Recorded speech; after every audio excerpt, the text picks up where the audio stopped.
Somebody may hire you because you're black. They may give you a job because they're black, but nobody cares about you being black. You got to do this work, right? And if you do the work, then surprisingly enough, people then don't remember quite what color you are.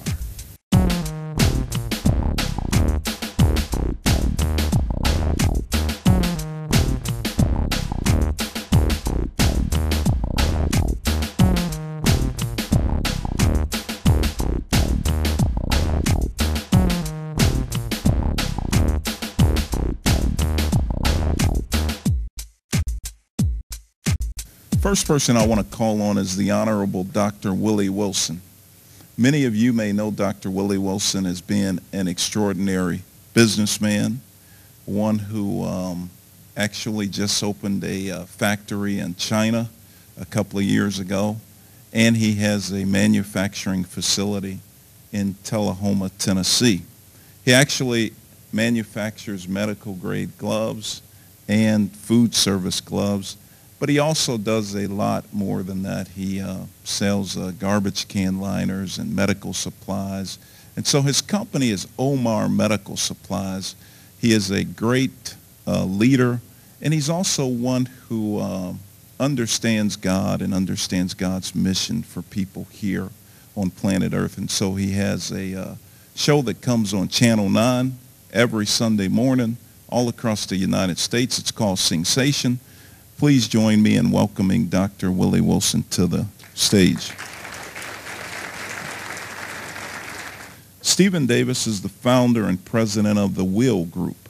The Will Group is the parent company of 6 companies in the construction and construction-related industries: Electrical Resource Management, Lighting Solutions, Mavis Construction, Wilson Design, Rib Mountain Aggregate, and Murray Food Services. Stephen Davis has over 20 years of experience in the construction industry. His professional career started with General Electric Company in 1984. He left GE to start the Will Group in 1986. Some of the more notable projects the Will Group has been involved with include the lighting of both Wrigley Field and Soldier Field, Wacker Drive reconstruction, energy upgrade, and the Northfield block, and the Illinois Tollways Open Road Tolling Program. Join me in welcoming Mr. Stephen Davis to the podium, to the stage.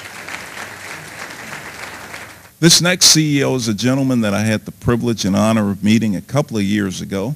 And, I met him because, one, he looks like a football player. He's still in great football shape. He actually played for Notre Dame, the Fighting Irish. He played alongside one of my high school classmates, Chris Sorge. And so I want to welcome the Honorable Pat Terrell, who's CEO of Terrell Materials Corporation, a minority-owned and operated firm established by Pat. Today, the company manufactures, supplies, and provides a variety of services: aggregate basis and surface materials, crushing, recycling, demolition, as well as select drainage and sewer work. In addition to its work on the Tri-State Tollway, Terrell Materials has been very active in other construction projects throughout the Chicagoland area. The company has been responsible for all concrete recycling and base supply for the Dan Ryan reconstruction project. We're very enthusiastic about the job that he's doing and that his company is doing. He's providing outstanding leadership, and welcome him to the stage. Pat Terrell. Deborah Sawyer founded EDI in 1991, and she's the firm president and CEO. She began her career as an environmental scientist for the Ohio Environmental Protection Agency. Later, she entered the private sector, where she rose up to the ranks to senior vice president of an engineering and consulting firm, and found success by creating its profitable solid, toxic, and hazardous waste management divisions. She also contributes substantial personal time and resources to serve on professional, entrepreneurial, and charitable boards and organizations. Her board service includes the Chicagoland Chamber of Commerce, Bradley University College of Engineering, Illinois Institute of Technology, Rice Campus Advisory Board, and she had a past appointment by former Mayor Richard Daley to the City of Chicago Lake Michigan Commission. Please join me in welcoming Ms. Deborah Sawyer.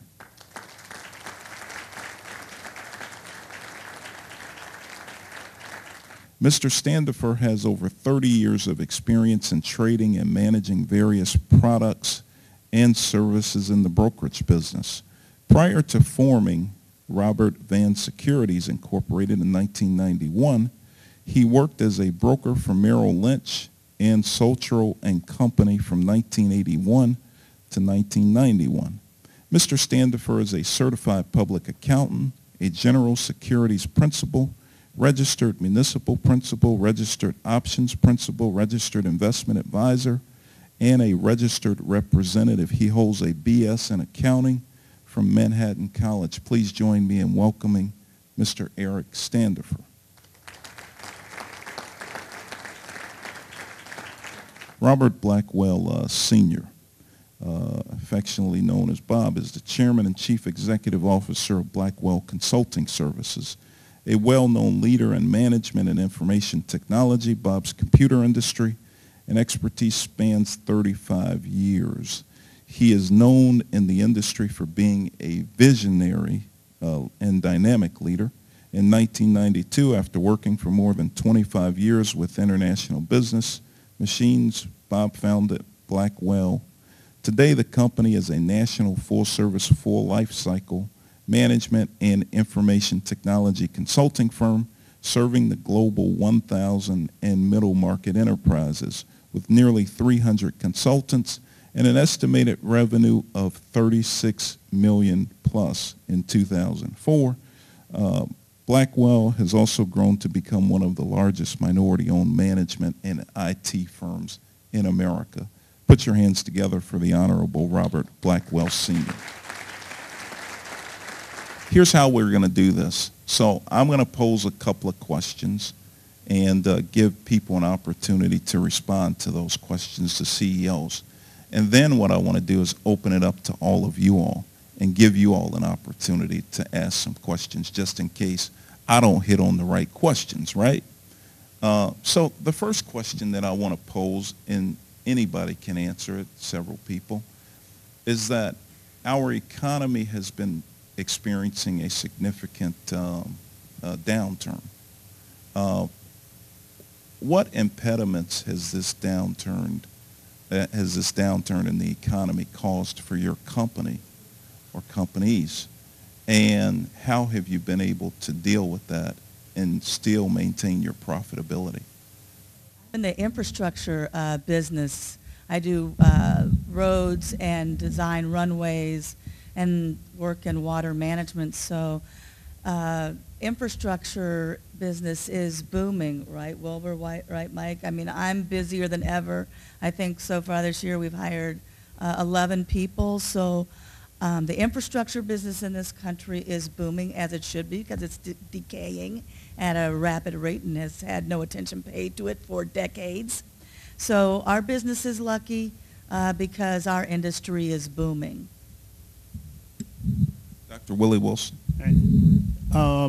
We've been able to keep things alive and afloat in terms of the economic for our company is that we do business from China so we can have competitive prices with the consumers here in the U.S. and around the world. Now, that's coming from China. You have to have a lot of relationship in China, but that we have. We have business over there as well. But seeing as though when we purchase from the U.S., we have difficulty in producing the product to be competitive. And so what happened is that we have taken the initiative to make partnership arrangement with Beijing, Shanghai, and other parts of China to bring the product over from overseas to here and sell it to the consumer. And we approximate bring about $50 million a year from China to here. We dealing with global economy. If you're not thinking global, you're pretty much out of business, in my opinion. You may be in business today, and you may not recognize it. That's just how I see it. And so we've been able to do that.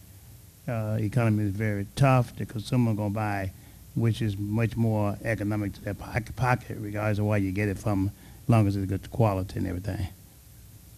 Has the Buy American Act helped your business? Well, you asked me to be up here. No, I just think that there got to be more communication between the particular, I'm speaking of small business, particular African American. I'm saying African American because I'm African American. You know, nothing against nobody else, but I'm African American. It's our politician. We have to be in more tune and communication with them. Most of our politicians don't even understand business, and so there's a lack of communication. And some of them don't understand the business. I'm not saying that's negative or nothing like that, because if you work a certain job and you end up in a position where that's well and good, but some of our politicians is handcuffed. They really can't make decisions. The white people make a decision, and you put black people in position. I haven't met one yet to make a decision as well as a white man. Just being straight up, you know. And if there is one, I'd like to see him stand up so I can kind of do business with him, all right? So, but those are issues that I have and that I'm frustrated with sometimes, and that's from Africa to Washington, D.C., from around the world. And Rich, I do ship product pretty much from here to Africa, to Australia, to Spain, and around the world, product that we make. But there got to be a bridge gap between the black politician and the white politician and the African-American business people to come together and to work these things out instead of just a lot of talk and a lot of paperwork and get nowhere.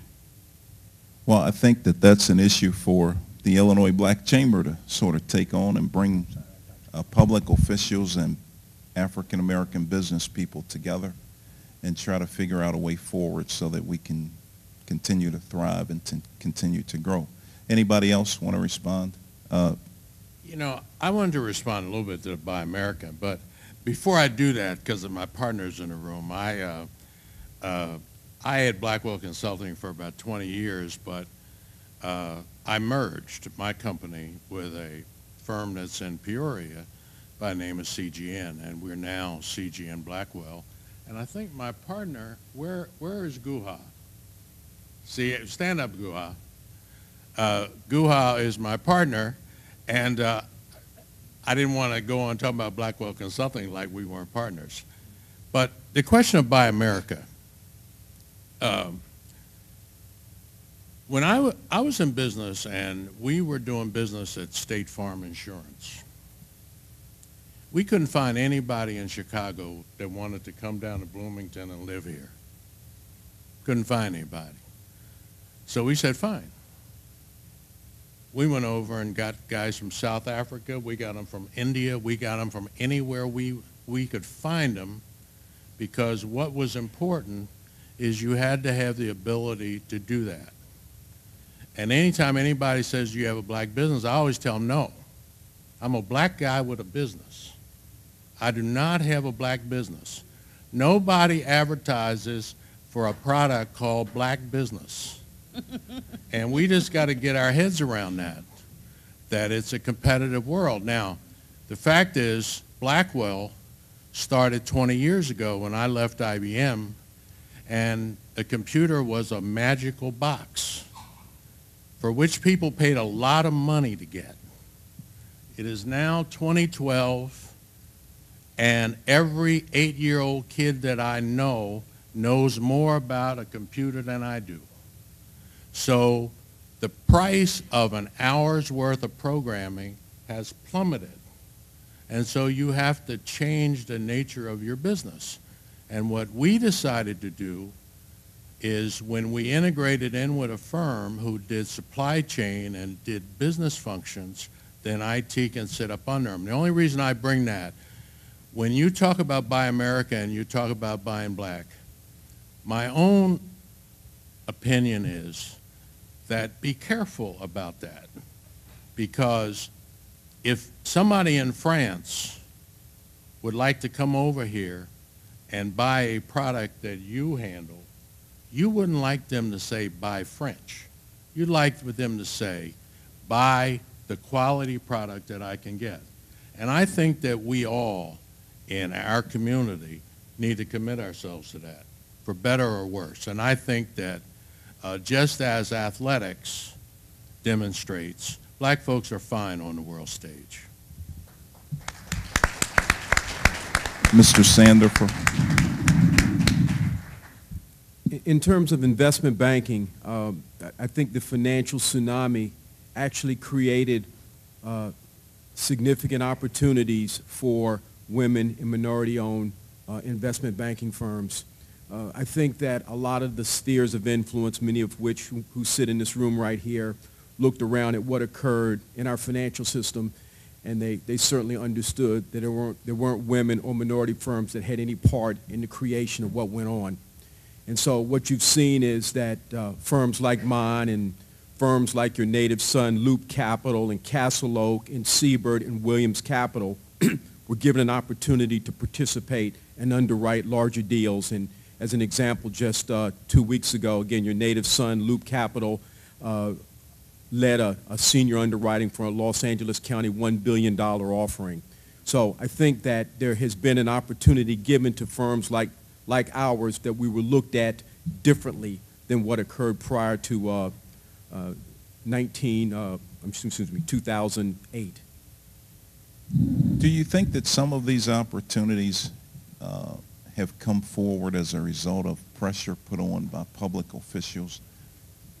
There's no question. I mean, there's when I think of, we have 5 offices around the country, and I would say that if you think of the state of Illinois, it's been one of the leaders in providing a system of giving firms like ours an opportunity.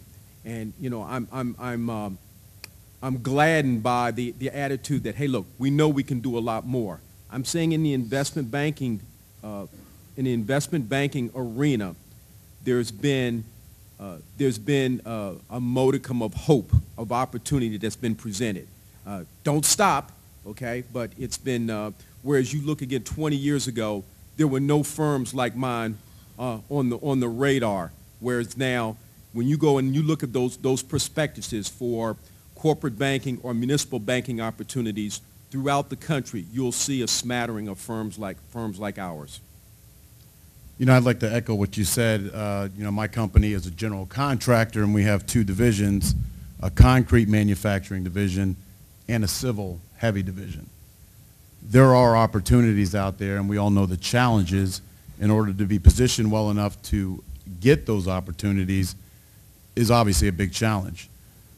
Me as president of my company, what I educate my employees is we do take these challenges or these opportunities on, but it's our opportunity to perform at a high level. You can get that opportunity and be gone the next year. What we've been able to do on successful jobs is seize opportunities. For example, we have 2 concrete manufacturing batch plants at O'Hare. Now that's a neat job, but the opportunity is to produce on a high level. And in a down economy, when you're producing on a high level, now your buying power grows. Now we buy tremendous amounts of material in order for my company to manufacture that concrete. When you're buying a lot of material, now all of a sudden those barriers are harder to keep up, because not only are you manufacturing your product at a high level, you're competing and you're starting to get better prices. So now, as you mentioned earlier, you're competitively priced. So now not only are you good at what you do, you have the best price, you now have that experience, so there are opportunities out there, but when we grab them, we've got to make sure we see the forest. Make sure that we take advantage not just in a job, but to position ourselves in a down economy with this opportunity and seize good buying power so we can be competitive price-wise, so then we can see the quality that African-American companies can perform on. I want to respond to something that you asked, are our leaders making a difference and are they causing any of these things to happen? As within our own organizations, or whether it's government or private sector, it is always a top-down philosophy. Whether it's an Amarant's to having JP and Byron say, look, this is our mission, or whether it's Governor Quinn appointing 2 females for the first time ever as head of 2 big transportation agencies, the Tollway and IDOT. The moment that happened, procurement opened up. It was not road builders and others dictating who would get work. The work is being spread among, I'd say, a lot of small businesses, not just DBEs and African-American-owned business. But if I'm competing against small businesses, I can always compete effectively. You know, my 80 people can't compete against maybe AECOM's 50,000 people, but I can compete against all other companies that are just like mine. So I think our leaders are helping. Our leaders are choosing people that look like us, sort of, kind of. And then that helps because then they want to do business with people that look like them, sort of, kind of. So, and on the private sector side, it really does come from the top, because unless procurement, diverse procurement, really becomes part of the philosophy and fabric of the organization, meaning that people's raises, bonuses, and evaluations reflect they're doing business with people like us, until that really happens, and it does in some organizations like Ameren, until that really happens, you know, there will be no real change in how business is done. Let me ask this question. What about education? I mean, we're a technology-based society. Have you all found it difficult in terms of hiring people who are highly trained, highly skilled, educated in the area of technology for your companies? Have you had to go to other places, foreign countries, and bring people in? It's not, in my business in IT, not lack of training, it's a lack of will. Young kid in Chicago says, I want you to move to Bloomington, right? And he comes down to Bloomington, gets a headache. Nothing he wants to do is in Bloomington. And I said, well, nothing but a job. Nothing but a job. That's it, you know? And my experience is, and this is white, black, blue, and green. You go into the city and you say, hey, I got a really good job for you. Make $100,000 a year, and all you have to do is move to Bloomington, Illinois, and work there. And they pass. And so what do? You go find somebody. In my case, I went to South Africa. Don't let them even land in Chicago. Fly them straight into Bloomington, right? And don't ever let them make a weekend trip. But it's a greater point. It's a greater point that, and I'll just tell you one little story that's sort of atypical, but as a young black guy, worked for me, and I said to him, you know, you got to go to New Jersey. There's 4 people, and we're going to get a 7 o'clock plane to Newark. And the reason we all want everybody together, so we shared a car, right? 4 of us. And he missed the plane. The other 3 guys were there. They missed the plane. So what happened? He walks in my office, and he says, Bob, you know, I'm really sorry. But you know where I live? I live on the far south side, down somewhere 100 and something street. It's hard for me to get to the airport. Hard for me to get to the airport. And so, man, I said, look, try again Monday. But I want you to know, if you miss it, I'm getting rid of you. but I want you to have a consolation. I'm going to hire a black guy to take your place. And I want to, it sounds like an easy thing, but we got to get in our heads that somebody may hire you because you're black. They may give you a job because they're black, but nobody cares about you being black. You got to do this work, right? And if you do the work, then surprisingly enough, people then don't remember quite what color you are. But if you screw the work up, they ain't going to hire you or your cousin or your relatives because they were black. Right? So, you know, I didn't mean to rave on it, but I guess I did. But I just wanted to just while I'm talking about that, one of the things that I think is important is to recognize that state government, by and large, and the federal government have been pretty good, even though we cry about it all the time. We don't focus enough on the private sector. And let me just tell you about Blackwell Consulting. There was a time in mid-20, I was the largest black IT firm in Chicago. We got up to doing $40 million. And I was on 82nd on the BE 100 list. I checked, there were about 10 IT firms that were higher up on that list than I was. Every single one of them did business exclusively with the federal government. Every one. Now, then you say, well, what's your point, Bob? I say, okay, here you go. I'm the largest black IT firm in Chicago and do $40 million. Do you know how many white-owned IT companies in Chicago that do more than $40 million a year?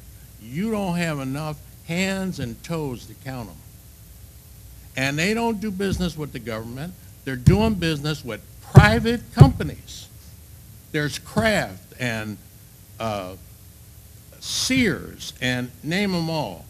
And that is the market that I think that we ought to spend a lot of time worrying about. Look down here, Caterpillar in Peoria. Bloomington is State Farm and the mutual companies. All of these places do stuff that black folks know how to do, y'all. Not something that we don't know how to do. I'm talking about what we know how to do, and we know how to do it really well, but we need to keep pushing on that area. And then I think we'll have businesses that, we'll quit saying small. Every now and then somebody will say, you know, the brother got a big business. Right? I'm done. Anybody else? That's great, Mr. Blackwell. A point that I want to make is that, first of all, I do no business with federal government at all, right? Richard, the question you asked about technology in terms of education-wise, I think the world today and always have been is about relationship. You can be the best worker in the world, and you don't have a relationship, you get nowhere, right? Education, you can have the best education in the world, don't have a relationship, you get nowhere, okay?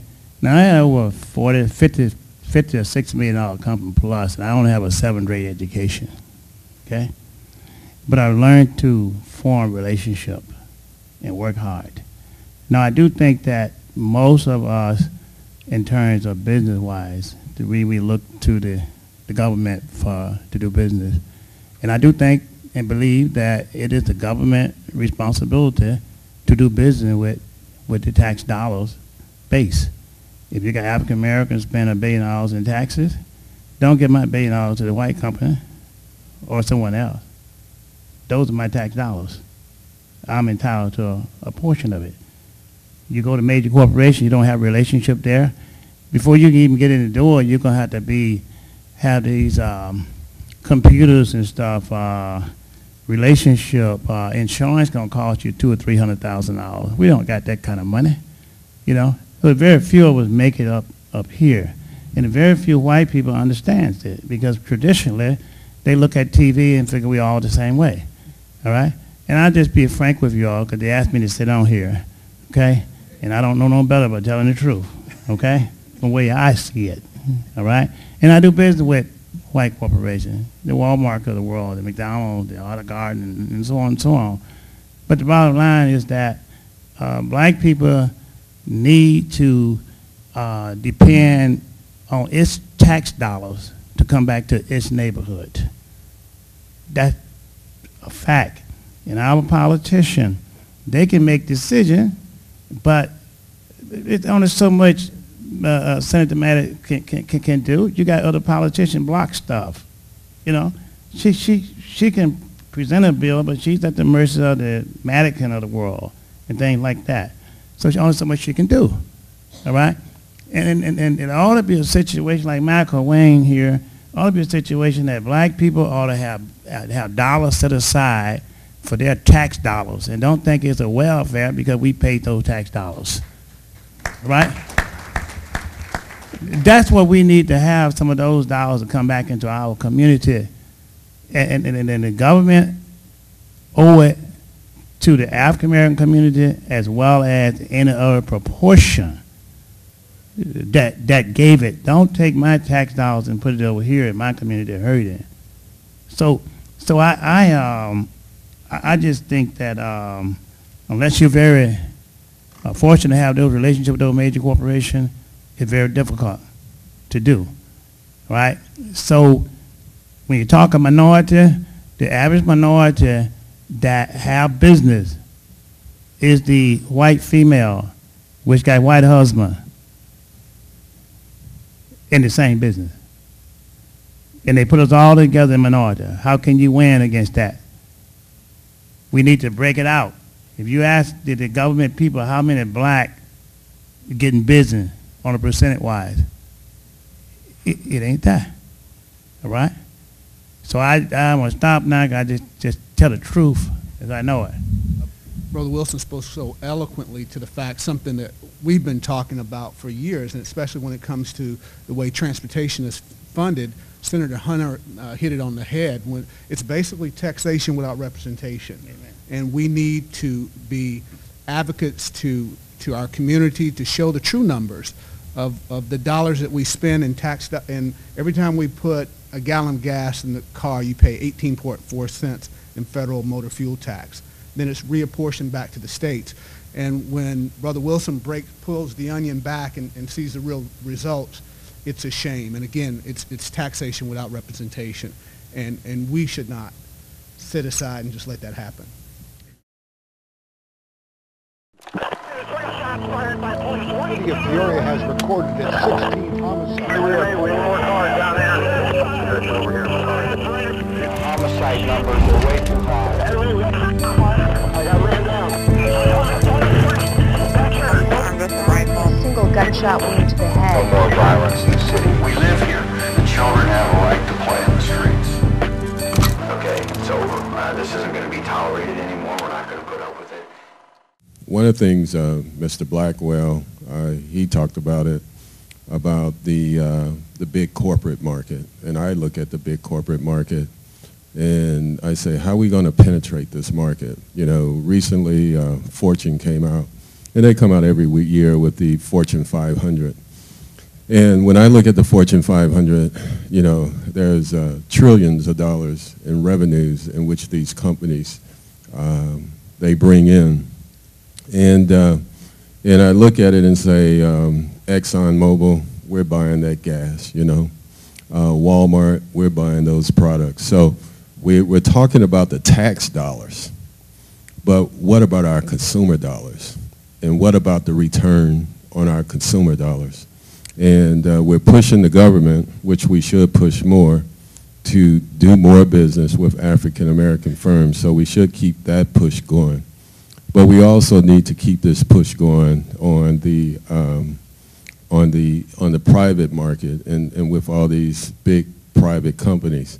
So I guess my question, and that's more or less a statement that I want to say, you know, with regards to focusing on tax dollars, and we need to really begin to look at those consumer dollars and holding those companies also accountable for doing business with the African American community, because our consumer dollars are sizable.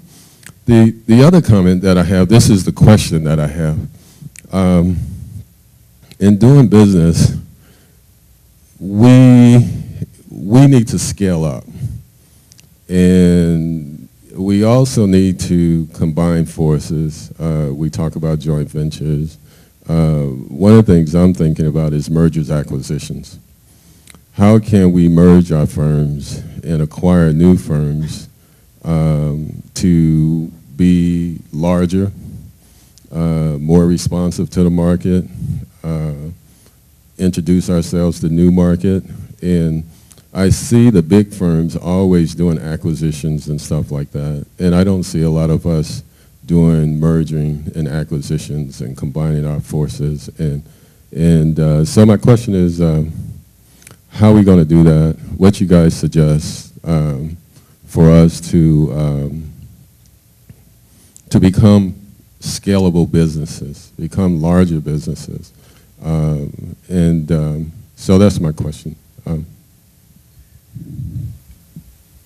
We've merged our firm, merged or acquired 3 African-American owned firms in the last 5 years in the investment banking or in the money management area.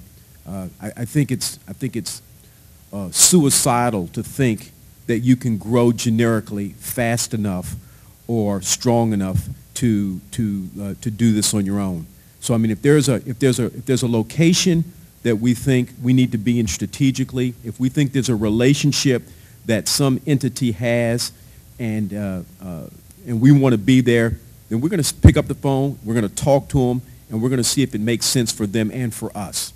You can go at this stuff alone, and you can talk about how hard you work, and you know what that's going to get you into the day? It's going to get you nothing. Business is relationships first. If there's a relationship there, if there's a strategic interest, we're going to try to make it work for both of us.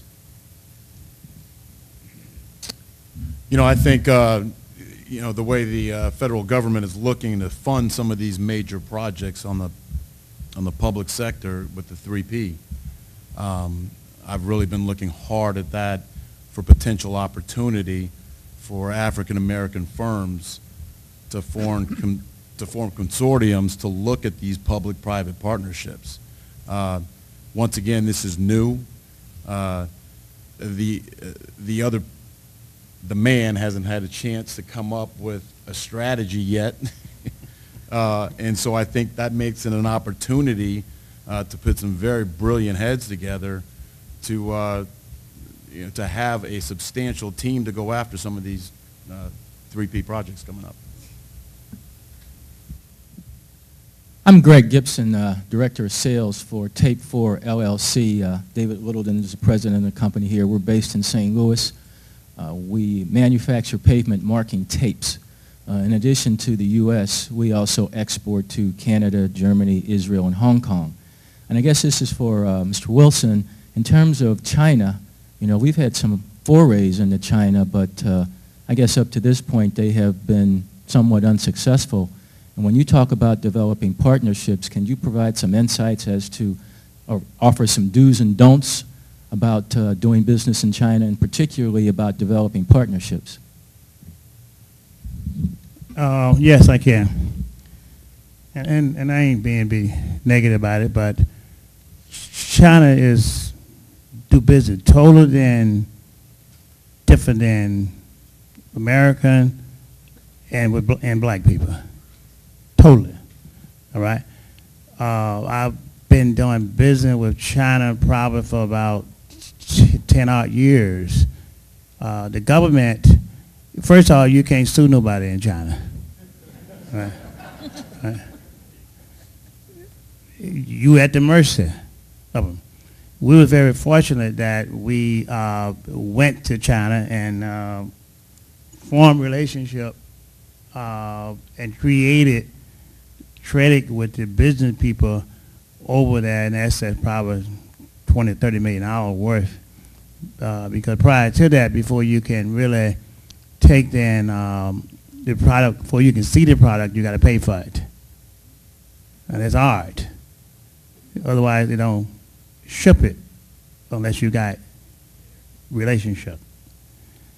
I really think that what needs to be done in a case like that, I have a lot of relationship in China, lots of them. I'll be more than happy to introduce anybody to the business people of China. I know some people in the government, but I tell you something, I can introduce you. I don't say take my word for it or trust them, all right? Because the government changed overnight. You sell product to China, a local business person, and just give you a case in point. You doing business with somebody that in China, so the Chinese government official come by and tell them to, you got to do this or do that. Sometimes we don't do it. It's different in the United States. They just, in some areas, not all of them, they just cut your electric power off. What can you say? So you can't get your product out. But there are some special areas that, and business people that I can personally introduce you to and anybody in here. I do think that particular African Americans, they want relationship with China. I would think that Larry, from the president of the chamber, should probably get together and form things and do some buying power together and bring it over here and sell it to the consumer, because you're going to get it probably a lot cheaper. Hard to compete in America when you're paying $10 per hour and China paying 40 cents per hour. Right? That's what you're up against. So we can help with that. Richard is my attorney. I think that is take a pool of us together and sit down and use strategy, which I think that is what liking between us as a people. We don't usually sit down and work strategy together. We had the resources. We had a pool. We're good business people. But afterward, you can see me. I give them my card, and anybody else want to be part of that, we certainly do our best to help. All I can do is introduce. Don't take my word for it and say that he introduced me to somebody. No, I'm going to say I'm going to introduce you to someone, lots of people, and also with some of the Chinese business people over there as association. And I think it'd be good if the president here of the chamber do it together and set up there, and we go together and pool our dollars and resources together. Because you got to get it from over there too. So if you ain't got good relationship and a long deep pocket with these carriers, you can buy cheap over there, but you eat it up in freight. You still can't compete. So I say pool the dollars together with the carriers as well, and use the resources. Right. Our company also has a presence in China. To be competitive with our manufacturing and supply business, we do byproduct. We have a partner over there. I have personally spent time there and have employees, and actually my son lived over there for 3 months. So it's very important, as Mr. Wilson said, it's different. It's culturally different, but we have had a lot of success working with the Chinese. So I encourage you to look at it and speak to people that have worked with it, and I'll be happy to share any information that I have as well. So in state government, there was some talk about procurement. And so as an agency that does a lot of the state's procurement, what I'd like to ask you all, and I know a lot of you have probably participated in procurement, not just in this state, probably in municipal procurements and maybe even other states. Are there examples, because I do believe that the procurement code in the state of Illinois is, while we had some changes, Senate Bill 51 came along, it made some changes that we think were necessary, we had these unintended consequences that we're dealing with. So what I try to do is get examples from folks that actually do business, and not just in this state, but all over the world. Are there some examples in other places where they've gotten it right? Things that we're doing here in Illinois that you've seen in other procurements outside of Illinois that you'd like to see adopted here? Because what we are working on is putting together a proposal for lawmakers to talk about changes that will make it easier for diverse businesses to do business with Illinois. Suggestions? I know we've done some work at Atlanta Hartsfield Airport, and we all know that Atlanta is very aggressive in procurement as far as making a diverse workforce environment. We are, and I'll always say this, my company is a company first that happens to be DBE or MBE certified. But in Atlanta, we are AABE. That's African American because they have recognized disparity or the lack of representation of African American firms in the public sector, and I think that's a very aggressive movement that they've made that maybe our great state of Illinois can take a look at. Anybody else? I can't compare Illinois to another state, but the most troublesome thing that I find in dealing in Illinois are the bonding rules. We had a project where we had to have subcontractors. There was an IT part and there was a construction part. And for the construction part, we had to have a bond. And so initially it started out that I had to have all the subcontractors bond their own piece. And then somebody said after we're going along, hey, we don't need just the subcontractors to bond their piece. We need you, the general, to bond the whole deal. So it went from getting guys to bond about $750,000 to me having to have a $20 million bond. All right? That's called wipe you off the face of the earth, right? And there didn't seem to be any reason for it. And I remember going through very carefully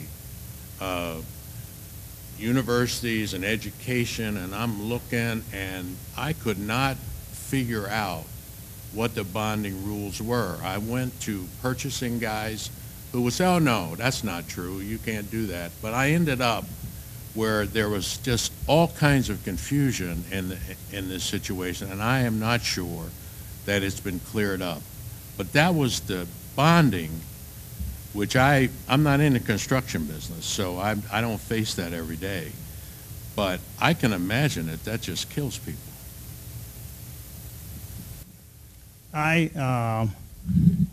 Michael, I apologize. I didn't mean you couldn't make decision. I mean, once you make a decision, somebody else up there to stop you from making it follow through. All right, now, I believe that you got to keep things simple.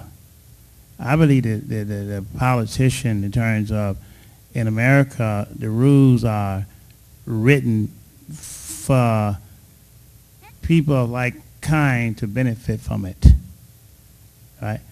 I think that when you enter government, our African American politician as well as the employees of government have to go with something different.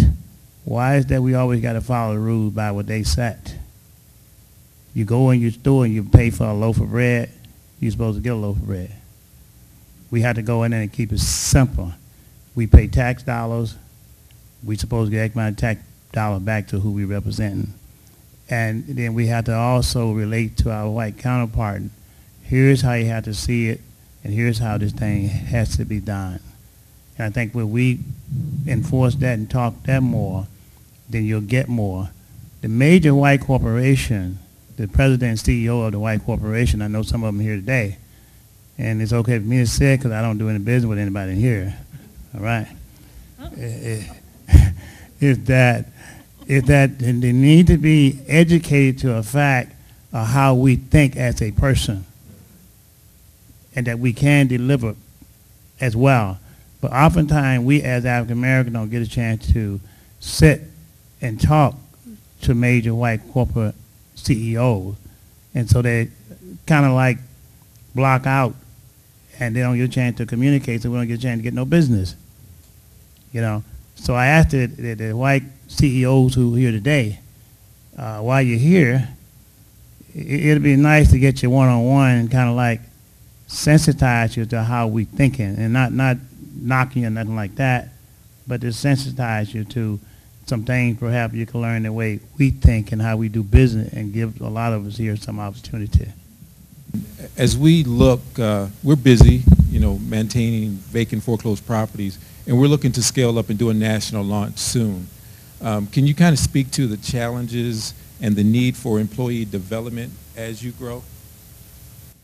Well, the way we deal with it this way.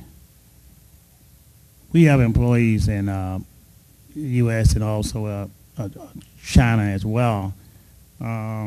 Some work good and some work bad, but again, you have to take then. It's a constant training battle. You're gonna always have that problem. You have to put a good training program in place and constantly spend the dollars to make that happen. I don't know no other way of doing it because they come, they quit. You can pay them $100,000 a year. If they don't want to do it, they ain't gonna do it. But you gotta, if you take 2 employees to do a job, you need at least 3 or 4, and what you call diversity cross training as well. That's a challenge everywhere you go.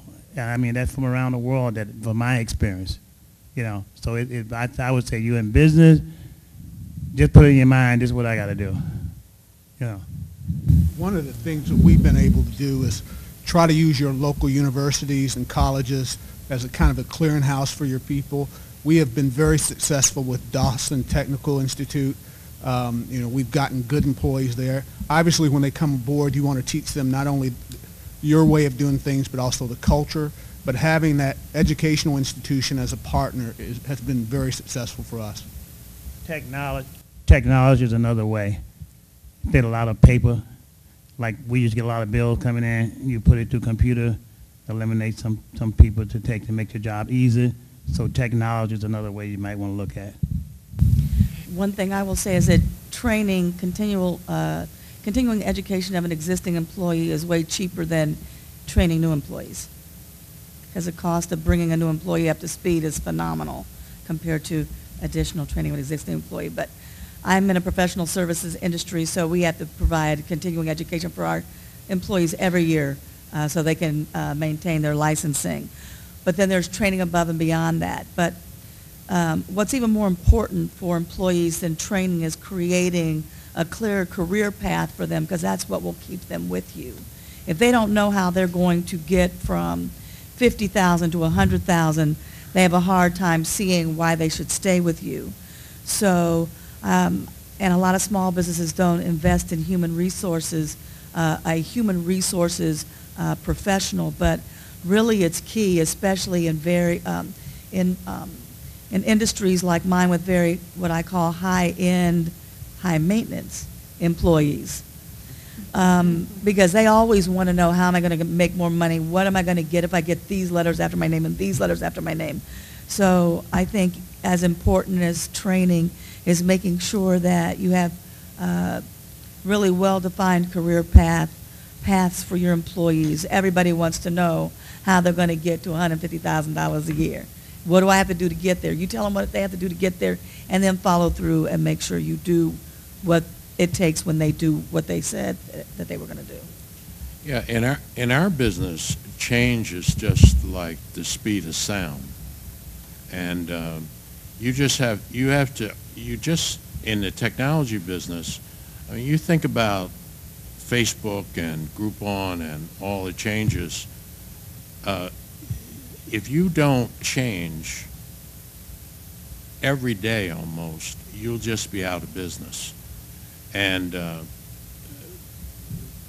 what's really difficult is, I say this as a guy who's 75. Change at 15 is easy. Change at 75 is a trip. And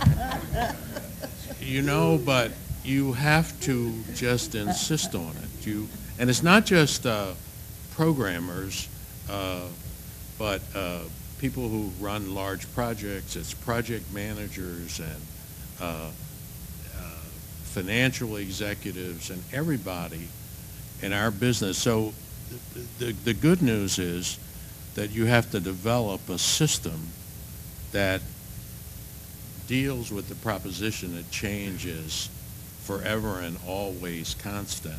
And if you don't want to change regularly, then you're just in the wrong business. You got to go do something else. So I did want to say one thing about change. We were talking a little bit about black business and the like. And I'm probably the oldest guy up here, and I have a very positive view of our people. So much that I don't think I have to defend it. And what I mean by that is, I'm 75. I went to college on a football scholarship. And when I was going to college, you couldn't stay in hotels anywhere on the South. I found out that Texas Southern was a college because I stayed there. You know, I couldn't stay in hotels. And I'll tell you all just a little story. My mother, when Jackie Robinson broke into baseball in 1947, I was 10 years old. And I remember that my mother, who didn't have a third grade education, if you said something bad about Jackie Robinson in my house, she would slap fire from you. And people called him, I remember I'm in Philadelphia, not in Alabama. People called Jackie Robinson nigger every day. I know he thought it was his first name. But my mother said, we all know we can play baseball. We all know we can play baseball.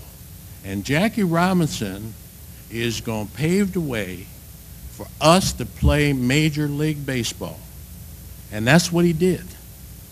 You can't hardly convince anybody in 2012 that there was ever a time that nobody believed that a black man could be a quarterback, a center in a football team, a point guard on basketball, none of that.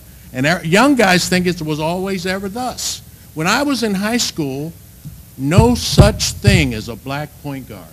You guys hear me? No, because those were the brain positions. There's the quarterbacks. Center on a football team was a brainy job. Nobody says that in athletics. It ain't any different because in spite of what a lot of people think, business is not harder than athletics. Athletes are the most finely tuned people on earth. And if you think that you can hit a baseball going 95 miles an hour, go try it. Okay? My point is that we who run this business, who love black people like I do, have to have confidence that we can make it. And the way we're going to make it is we're going to work hard, sweat, push, and the like.